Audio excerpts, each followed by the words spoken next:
चंबड़ जे बुकेराणी sub division में निकिरंदड़ ज़ऊर शाख जी पोछड़ी जे आबादगारनि पारां ज़रई पाणी जे हथराद खोट ख़िलाफ़ चंबड़ में इरीगेशन जे ऑफिस अॻियां लमती जनाज़ो रखी अनोखो एहतजाज कयो वियो।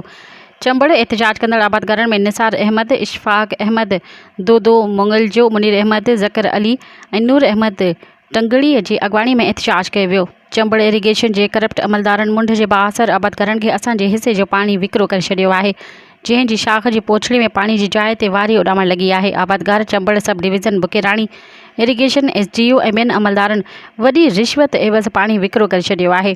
2 महीननि खां पीअण जो पाणी बि नाहे। आबादगार चंबड़ इरीगेशन जी करप्ट खां मोरनि खे हटाए शाख जी पोछड़ीअ में पाणी जी रसाई कई वञे। आबादगार मज़ीद ख़बरनि ऐं तफ़सीलात लाइ विज़िट कयो असांजी वेबसाइट www.awamiNewsHD.com ऐं ॾिसंदा रहो अवामी न्यूज़ HD।